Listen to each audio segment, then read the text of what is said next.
အဲဒီလိုဆန္ဒမဲများပေးကြရာနိုင်ငံတော်ယာယီသမ္မတနိုင်ငံတော်လုံခြုံရေးနဲ့အေဂျင့်တာရေးကော်မရှင်ဥက္ကဋ္ဌဦးကြီးမင်းအောင်လှိုင်ဟာပြည်ထောင်စုအဆင့်ပုဂ္ဂိုလ်များနဲ့ဇနီးများကာဝေးဦးစီးချုပ်ရုံးမှအဆင့်မြင့်တမတော်ရရှိကြီးများနဲ့ဇနီးများအရာရှိစစ်သည်မိသားစုဝင်များနဲ့အတူနေပြည်တော်ကောင်စီနယ်မြေဇေယျသီရိမြို့နယ်အနော်ရထရက်ပေးပါတယ်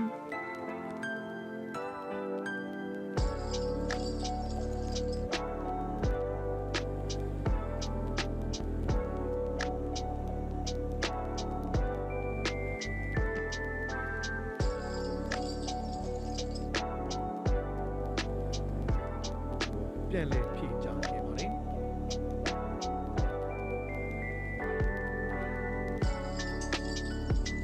နိုင်ငံတော်ယာယီသမ္မတနိုင်ငံတော်လုံခြုံ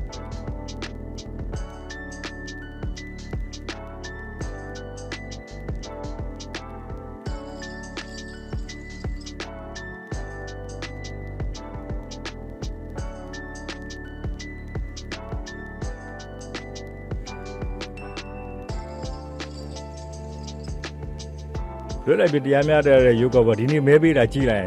ရင်သိလိမ့်မယ်နော်မဲ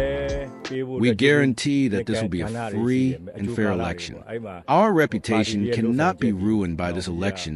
being conducted by the military. I recall that the 2020 election turned out very badly and damaged the country's image. It was shame. Some people ignored the result. I knew the results of the 2020 election because I checked the process myself.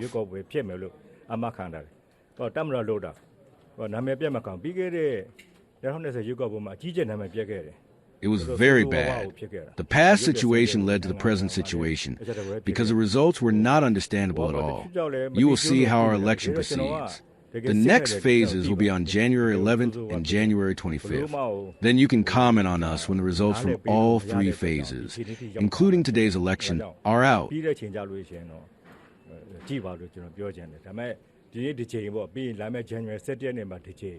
နောက် January 25 ရက်နေ့မှာဒီချိန်၃ချိန်ပေးမယ်အဲ့ဒီမှာကြည့်ပါအဲ့ဒါပြီးတော့မှပြောပါလို့ကျွန်တော်ပြောချင်ပါတယ်